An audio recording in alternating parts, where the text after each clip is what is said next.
In the beautiful city of Uyo in Nigeria, there was a young man named Chike. Chike was smart, driven, and determined. After finishing university with a degree in petroleum engineering, he quickly made a name for himself in the oil and gas industry. His brilliance, hard work, and good fortune led to his rapid rise in wealth and status. In just a few years, Chike became a millionaire, and everyone around him admired him. His success was the talk of the town. Chike built a large company that handled oil deals and energy contracts. His business grew so fast that even older businessmen respected him. He was young, rich, and powerful. At just 30 years old, he was living the dream many people only imagined. He had luxurious cars, lived in a big mansion, and had everything he wanted. One day, while attending a friend's wedding, Chike met a beautiful woman named Adora. She was calm, gentle, and educated. Adora had finished her studies in business administration and was planning to start a career of her own. She was not only beautiful but also wise, and everyone who met her liked her immediately. Chike was instantly attracted to Adora. She wasn't just like any other woman he had met. Her intelligence, kindness, and grace made her stand out. After a few months of courting her, Chike asked Adora to marry him, and she happily accepted. Their wedding was a grand celebration, attended by families, friends, and many important people from the oil industry. After they got married, Chike told Adora that she did not need to work. "I have enough money for both of us," he said. "Just take care of the house and I will take care of everything else." Adora, who loved Chike deeply, agreed. Although she had always wanted to pursue a career, she trusted him and believed he would always look out for her. Chike made sure Adora had everything she needed. He gave her a large monthly allowance and even placed her on a salary of 1 million naira every month to cover her personal expenses and everything she wanted. Adora was grateful for his generosity, but she was not careless with the money. Instead of spending it all, Adora saved most of it. She began investing in small businesses and real estate. She kept these investments quiet because she did not want to upset Chike, who believed he was the sole provider in their marriage. Years passed, and Adora gave birth to their first child, a beautiful baby girl named Chisom. Chike was happy with the birth of their first child, and he loved Chisom dearly. When Adora became pregnant again, Chike hoped for a boy, though he never mentioned it aloud. However, their second child was also a girl, whom they named Amarachi. Though Chike was a little disappointed, he didn't say much and continued to be a good father and a husband. By the time Adora had their third child, Nneka, Chike's excitement for fatherhood had started to fade. He longed for a son, someone who would carry his name and inherit the oil business he had built with so much effort. Chike began to express his disappointment to Adora. "Why can't you give me a son?" he said one night after returning home from war. "You know how important it is for me to have a boy. A man needs a son to carry on his legacy, Adora." Adora was hurt by his words. "Chike, we have 3 beautiful daughters. They are healthy, intelligent, and they love you. Isn't that enough?" But Chike wouldn't listen. "A man's legacy is his son, not daughters. I need someone to take over my business when I'm gone. Women cannot do what men do. A girl cannot take my place." Though Chike still provided for his family, he became distant. He no longer paid much attention to Adora or the girls, and his once generous monthly allowance to Adora was stopped. Adora, however, did not complain. She continued to manage the household with the savings she had built up over the years. Her investment had grown, and she was able to take care of the children without Chike's financial support.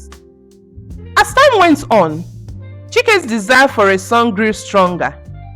He became colder towards his daughters, often ignoring them when they tried to show him their school achievements or share stories with him.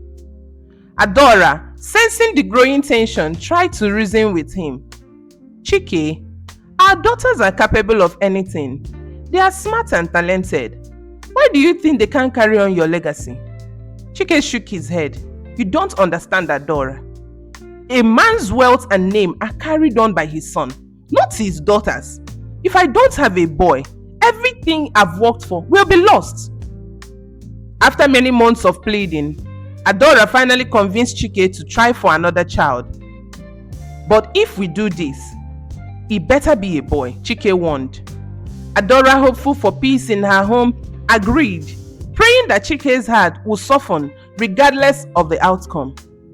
9 months later, Adora went into labor. Chike waited anxiously outside the delivery room, his mind filled with thoughts of his future son. But when the doctor came out to announce the birth of a healthy baby girl, Chike's face fell. The doctor, thinking Chike was overjoyed, congratulated him warmly, but Chike was not pleased. What's so special about having another girl? He muttered angrily. Adora, weak from childbirth, asked Chike to name their daughter, but he was too angry to respond. Name her whatever you want, he said coldly. All I have in my mind are names of sons, and not daughters. That night, Chike packed his bags and left the house. He refused to name the baby. And from that day, their youngest daughter was simply called Baby by everyone. Chike moved out, leaving Adora and the girls behind. He had made up his mind to find another woman who could give him a son. A year later, Chike married another new woman named Ebele. She was young, beautiful, and eager to please him. Ebele knew how much Chike wanted a son, and she used this to her advantage. After just a few months of marriage, Ebele announced that she was pregnant. Chike was overjoyed, especially when Ebele gave birth to twin boys.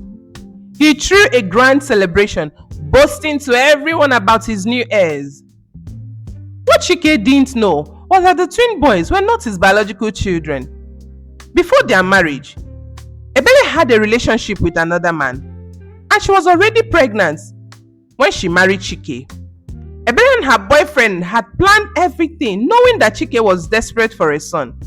They decided to pass the children off as his, hoping to secure Ebele's place in his wealthy household.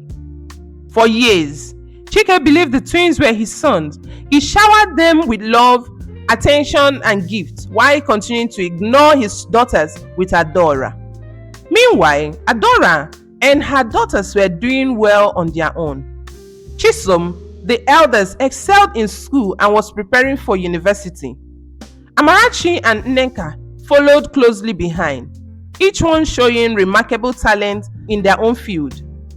Baby, the youngest, was growing up, though she still had no official name. Adora's investment had grown significantly, and she had built a thriving business of her own. Though Chike had cut off all financial support, Adora's wisdom and careful planning ensured that her family never lacked anything. But then, one fateful day, the truth about Ebele's twin came to light. A family friend who had known Ebele's secrets from the beginning could no longer keep quiet. He approached Chike and told him everything. Chike, those boys you call your sons are not yours, the friend said gravely. Ebele was already pregnant when she married you. The real father is her old boyfriend. Chike couldn't believe it. He confronted Ebele, demanding the truth.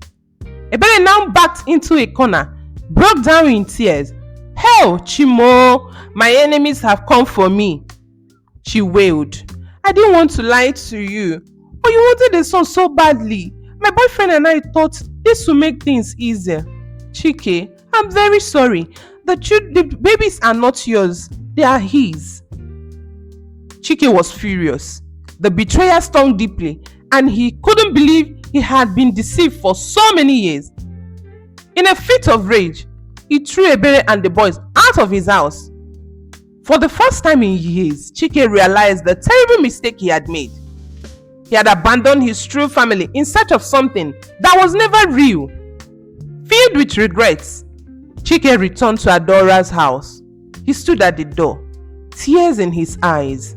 "Adora," he began, his voice trembling, "I've made the worst mistake of my life. I have wronged you and our daughters. Please, forgive me. I want to come back home." Adora, though hurt by the years of neglect, had never taught her daughters to hold grudges. She had always believed in forgiveness and knew that Chike's return would mean the world to their children. After a long conversation, she agreed to let him into their lives, but not without caution. Chike reunited with his daughters, apologizing sincerely to each one of them. They forgave him. It took time for the wounds to heal, and for the first time in 7 years, the family was complete again. Chike had one last task to do. He had to give their youngest daughter a proper name. After careful thought, he chose the name Nwa, which means a child is a child. It was his way of acknowledging that every child, boy or girl, is a blessing, and that his daughters were as precious as any son could be. From that day forward, Chike became a devoted father. He supported his daughters in every way, making up for the lost time. Chisom went to run a successful business. Amarachi became a renowned lawyer. Nneka pursued a career in medicine, and little Nwabonwa grew up to become an accomplished artist. Chike's legacy was carried on not through a son, but through his intelligent, talented daughters. The moral of this story is to encourage each one of us to love and appreciate our children no matter their genders. A boy is a child from God, likewise a girl, and any child that God has blessed you with, you should ensure that you love them, appreciate them, cherish them, and treasure them because they are beautiful gifts from God. And we do not know the future that any child that God has given to us hold. Thank you so much for listening to this wonderful story, and I hope that you enjoy it. And if you do, I will appreciate if you will leave a comment in the comment section. And until next time when I come your way again, bringing you another wonderful story, please stay safe and stay blessed. I love you so much. Bye for now.